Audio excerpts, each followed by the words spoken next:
মসজিদুল হারামের সামনে আসলো, এসে আল্লাহর রসূল এবং জিব্রাইল আমিন খসর সাদৃশ নামক বুরাক নামক ওই জন্তুতে রওনা করলেন। সুবহানাল্লাহ বলেন।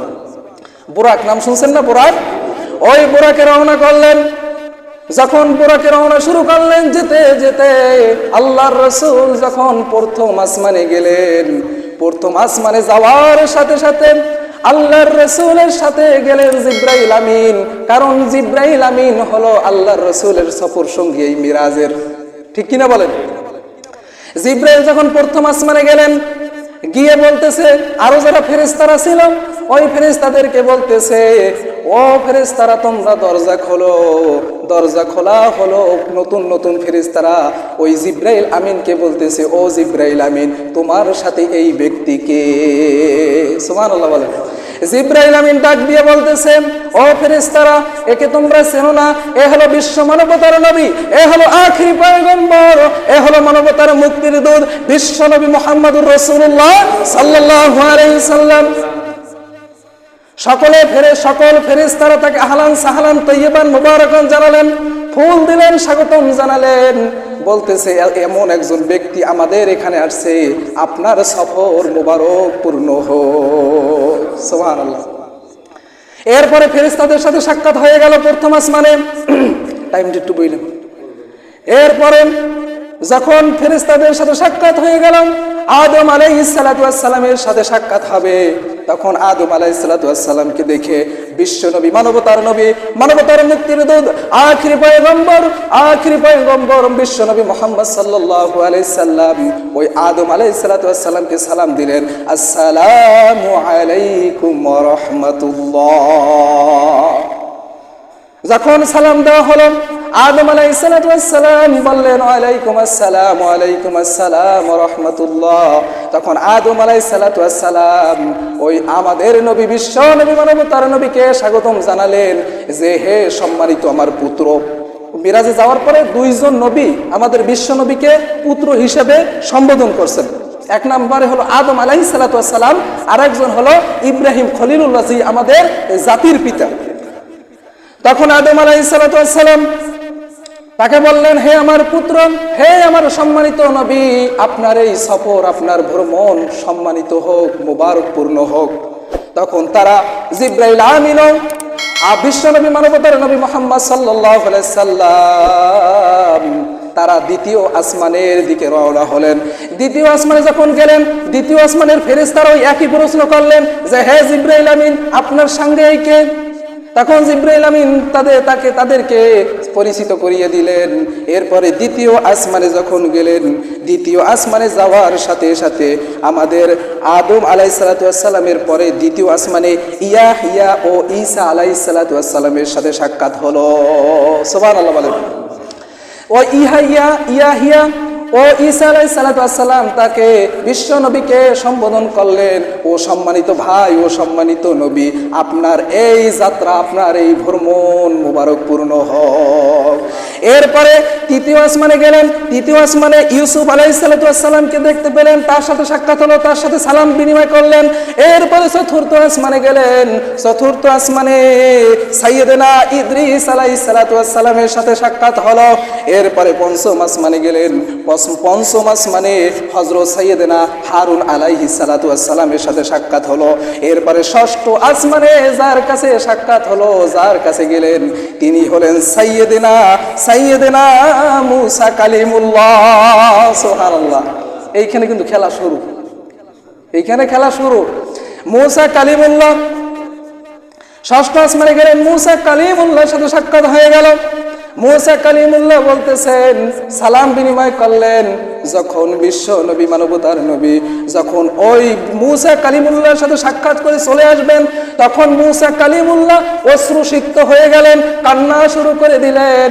বিশ্ব নবী, মানবতার নবী সঙ্গে সঙ্গে তার কাছে গিয়ে বলতেছে, ও মুসা কালিমুল্লাহ ভাই, তুমি কেন কান্না করতেছো? তখন মুসা কালিমুল্লাহ বলতেছে, ও মুহাম্মদ সাল্লাল্লাহু আলাইহি ওয়াসাল্লাম, আমার তোমার প্রতি ঈর্ষা হয় এর কারণে যে আমার উম্মতের চাইতে তোমার উম্মতরা জান্নাতবাসী বেশি হবে। চিন্তা করা যায় আমরা কত বড় নবীর উম্মত। প্রিয় হাজিরিন, এরপরে ষষ্ঠ আসমান শেষ হয়ে গেল, সপ্তম আসমানে চলে গেলেন। সপ্তম আসমানে চলে যাওয়ার পরে ওইখানে দেখা হলো সাইয়েদেনা জাতির পিতা ইব্রাহিম খলিলুল্লাহর সাথে। সাইয়েদেনা ইব্রাহিম খলিলুল্লাহ তার কাছে যখন গেলেন, তখন বিশ্বনবী মানবতার নবী মুহাম্মদুর রাসূলুল্লাহ তাকে দেখতেছে বাইতুল মামুর মসজিদের সাথে। ওই ইব্রাহিম খলিলুল্লাহ এরকম পিঠ ঠেকিয়ে দাঁড়িয়ে আছে। সাইয়েদেনা ইব্রাহিমের সাথে যখন সাক্ষাৎ হলো, তাকে সালাম বিনিময় করলেন, তাকে সালাম দিলেন। সাইয়েদেনা ইব্রাহিম খলিলুল্লাহ বলতেছে, ও আমার সম্মানিত পুত্র, ও সম্মানিত নবী, আপনার এই যাত্রা, আপনার ভ্রমণ সফল হয়। ইব্রাহিমের সাথে যখন ওই মামুর মসজিদে তার সাথে দেখা হলো, ওই মামুর মসজিদ, বাইতুল মামুর মসজিদে দৈনিক নতুন নতুন 70,000 ফেরেশতা দৈনিক জমা হয়। সুবহানাল্লাহ বলেন। 70,000 নতুন নতুন, আজকে একদল আসছে, আবার কালকে আর একদল। 70,000 দৈনিক 70,000 এরকম আসতেছে, পূরণ কিন্তু হচ্ছে না, দৈনিক আসতেছে 70,000। সম্মানিত হাজিরিন, জি হ্যাঁ, না এটা যারা চলে যায় তারা তো আর সুযোগ পাবে না।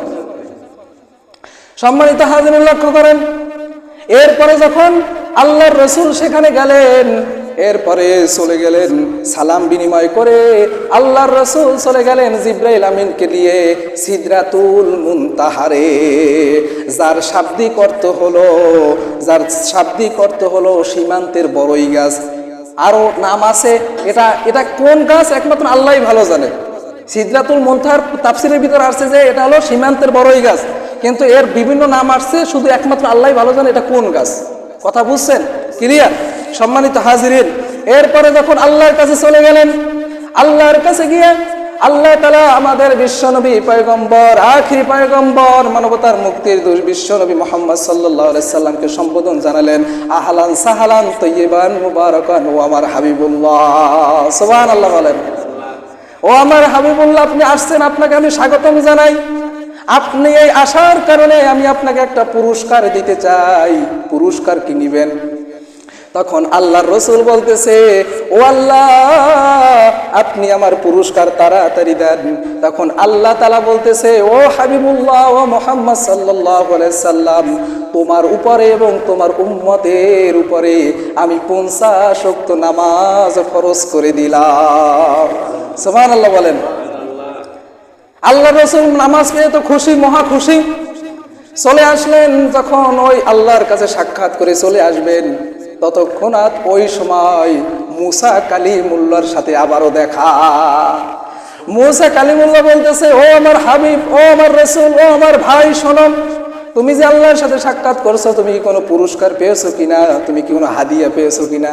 তখন আল্লাহর রাসূল বলতেছে, হ্যাঁ পেয়েছি, আমাকে আল্লাহ তাআলা 50 ওয়াক্ত নামাজ উপহার দিয়েছে। মুসা কালিমুল্লাহ বলতেছে, সম্ভব না, এত বড় একটা বোঝা তোমার উম্মতের উপর আল্লাহ তাআলা বহন করে দিয়েছে, এগুলো তোমার উম্মত বহন করতে পারবে না, বিশাল বড় একটা বোঝা দিয়ে দিয়েছে। তুমি তাড়াতাড়ি চলে যাও, আল্লাহর কাছে আবদার করো, ও আল্লাহ, তুমি এই কি দিয়েছো, এত বড় বোঝা তোমার উম্মতেরা বহন করতে পারবে না, আমার উম্মতেরা বহন করতে পারবে না, তোমার বান্দারা বহন করতে পারবে না, আরো কমিয়ে দেন। তখন আল্লাহ তাআলা আবেদন কবুল করলেন, 50 ওয়াক্ত মাইনাস করে দিলেন। থাকে কত ওয়াক্ত? 5 ওয়াক্ত মাইনাস করছে, 45 ওয়াক্ত আছে। ওই 45 ওয়াক্ত নিয়ে আবার আসলেন, আবার কালিমুল্লাহর সাথে দেখা, মুসা কালিমুল্লাহর সাথে দেখা হলো। মুসা কালিমুল্লাহ আবার বললেন যে এই 45 ওয়াক্তেও এত বড় বোঝা তোমার উম্মতরা বহন করতে পারবে না, তুমি আবারও যাও, তুমি আবারও গিয়ে আবদার করো, দেখো আল্লাহ কবুল করবেন, আল্লাহ কবুল করবেন। তখন বিশ্বনবী, মানবতার নবী, আখিরি পয়গম্বর আবার চলে গেলেন, আবার গিয়ে আবদার করলেন। তখন আবার 5 ওয়াক্ত কমানো হলো। এইরকম বারবার যাইতে যাইতে যখন 5 ওয়াক্ত বাকি রইল, তখন মুসা কালিমুল্লাহ বলতেছে, তুমি আবারও যাও, দেখো এই 5 ওয়াক্ত তোমার উম্মতরা বহন করতে পারবে না। কি পারে নাই? পারে? কিভাবে পারে? যদি পারতোই তাহলে তো ফজরের নামাজ বাদ দিয়ে ঘুমাই থাকতো না, থাকতো নাকি? সম্মানিত হাজিরিন, এরপর আল্লাহ রাসূল বলতেছেন, ও মুসা কালিমুল্লাহ, আমার লজ্জা করে, আমি আর যাইতে পারবো না। কারণ একটা বিষয় নিয়ে কতবার যাওয়া যায়, আমি আর যাইতে পারবো না, আমি এই 5 ওয়াক্ত নিয়েই দুনিয়াতে চলে যাব। এবং আল্লাহর রাসূল সাল্লাল্লাহু আলাইহি সাল্লাম সঙ্গে সঙ্গে দুনিয়াতে আসলেন। যখন পরদিন আসলেন, এসে আবার ওই মসজিদুল হারামে বসে আছেন। এই কিন্তু মিরাজের পর্ব শেষ, এখন দুনিয়ার পর্ব। কথা কি বুঝতেছেন? এই কিন্তু দুনিয়ার পর্ব। যখন মসজিদুল 20 বাজে নাকি? আচ্ছা, 20-22-এর ভিতরে শেষ করছি। যখন চলে আসলেন দুনিয়ার ভিতরে, মসজিদুল হারামের ভিতরে আল্লাহ রাসূল বসা, একটু চিন্তিত যে 30 দিনের সফর এক রাতের ভিতরে শেষ করছে কিভাবে, একটু চিন্তিত থাকবেন। তখন আবু জাহেল ডাক দিয়ে বলতেছে, কি আজকে কোনো ঘটনা ঘটছে নাকি? আল্লাহর রাসূল বলতেছে, হ্যাঁ ঘটছে। বলতেছে, কি ঘটনা ঘটছে?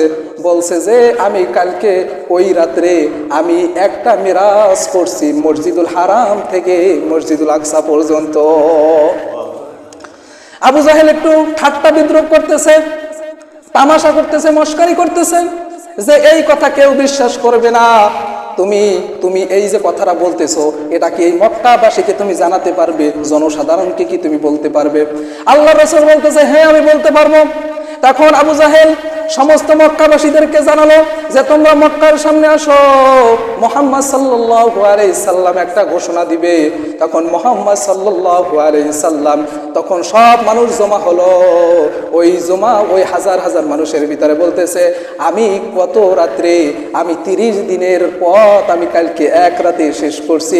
অর্থাৎ আমি মসজিদুল হারাম থেকে আমি মসজিদুল আকসা পর্যন্ত মিরাজ করছি। সুবহানাল্লাহ। সবাই তো অবাক, বলে কি কয়? কারণ এমনি তো আমার রাসূলকে ওই আবু জাহেলরা পাগল বলতো, জাদুকর বলতো, বিভিন্ন বিদ্রুপ কত, ঠাট্টা কত, উস্কানিমূলক কথা বলতো। ঠিক কিনা বলেন? উস্কানিমূলক কথা বলতো, কেউ বিশ্বাস করে না। ওই কুরাইশের কাফেররা, বনি ইসরাইলের কাফেররা সঙ্গে সঙ্গে আবু বকরের কাছে আসলেন। দেখেন আবু বকর সিদ্দিক, কেন এই সিদ্দিক উপাধি দেওয়া হলো? এইখান থেকে শিক্ষা নেন। আবু বকর সিদ্দিক কেন দেওয়া হলো? আবু বকরের কাছে ওই কাফেররা আসলো, আর এসে বলতেছে, ও আবু বকর, গত রাত্রে নাকি আল্লাহর রাসূল মুহাম্মদ সাল্লাল্লাহু আলাইহি সাল্লাম মসজিদুল হারাম থেকে মসজিদুল আকসা পর্যন্ত সফর করছে, এর বিষয় তুমি জানো নাকি? বলতেছে, আল্লাহর রাসূল যদি বলে তাহলে এটা অবশ্যই সত্য। এক কথায় বিশ্বাস করছে। আল্লাহর রাসূল যদি তার জবান দিয়ে বলে থাকে তাহলে অবশ্যই এটা সত্য। আর এর চাইতেও কঠিন কঠিন বিষয় আমরা আল্লাহর রাসূলকে বিশ্বাস করি। ঠিক? তখন